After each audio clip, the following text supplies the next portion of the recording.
So is your question, not did the aware. European conglomerates attempt to take over some of the Silicon Valley semiconductor companies? Was that your question? What kinds of acquisition offers did you make? If any. I mean, we Okay, don't know of any, right? it depends on the time frame you're talking about, but in the 70s, the capital market was lousy to raise money, and most of the companies were being financed by bank debt. And they had heavy bank debt, and their margins, they were making money, but they had a lot of debt, and it wasn't very attractive to the Europeans. And they just did not get many offers. I mean, they might have got an offer or two, but you have to check the validity of the offer, that they had, funds to back it up. And most of these people thought that the stock market was underpriced, and they thought it would go up, and they weren't particularly interested in selling. There were some companies sold, but like SGS was merged with That was Thompson, wasn't it? Thompson in France. And Phillips took over. But that was a Synetics, European and then company with later- another European company, because and Fairchild, Later on, Schlumberger took over Fairchild. yeah, well, Fairchild was in deep bucky. They turned down Bob Noyce to be the president of the company. He wanted to be the president of Fairchild, and they turned him down, and he left with Gordon and company and started Intel. And that was not the best move they ever made. We'll leave it at that. Well, let me just ask you another thing, Bernie. It seems like Fairchild was on decline in the 60s when you were in charge of divestiture. What was going on at that time? Well, Have you ever Fairchild- heard of someone who is the VP of divestitures? I wasn't even a VP. I was Or just in whatever charge you of were, but, divestitures. and the whole industry is starting. Why were they divesting?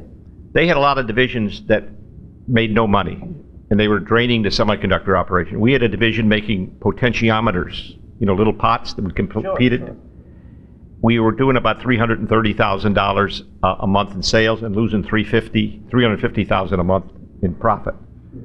We had another division that made picture tubes called Dumont, and they were in Philadelphia.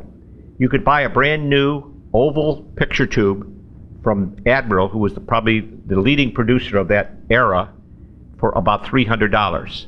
Our cost for the obsolete one was $350. So we didn't sell very many.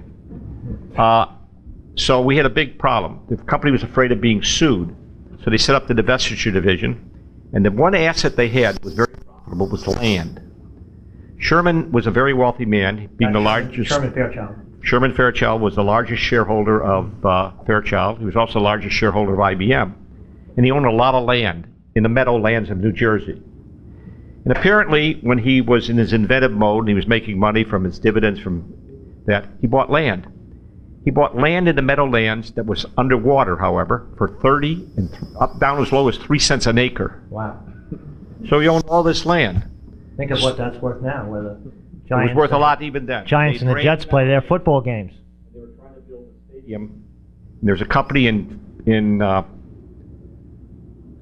Omaha, Nebraska called Kiewit Brothers. They're a construction company, and they wanted to buy the land.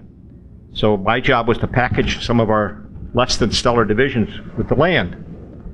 And the guy came out, and I told him he had to take over this division and this other one, and he'd get so many acres of land, we'd sell him at a fixed price. So he said, you don't understand. You guys can keep that business. All I want is the land. You don't understand. We don't care about the land, but we sure as hell want to make sure you take this division with it. How many people know that Fairchild was in the land business? Okay, let's have Ted have a go at this. Ted was in Intel from 1968 to 1983, full 15 years. During that time period, were there any offers to buy Intel? I'm not aware of any, but I wasn't, on the inside of. Yeah, but as employee number 12, you'd have, with a lot of stock options, you'd have some inside information.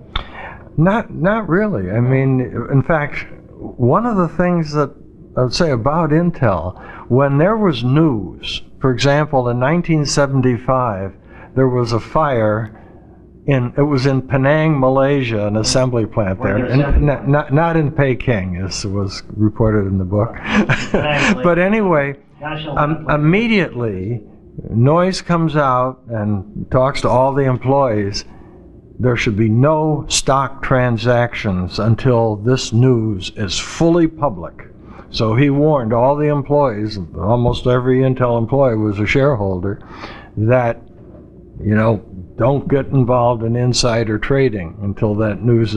It turned out not to be that big a problem. It happened at sort of a recession time, and I think Intel found another building in the area that was vacated by one of the other semiconductor companies and was able to get started very, very quickly afterwards. So it turned out not to be nearly the hiccup that people thought it would be at the beginning. So my recollection was the capital markets, as Bernie already mentioned, were terrible. The stock market was in a multi-decade bear market from 68 to 74.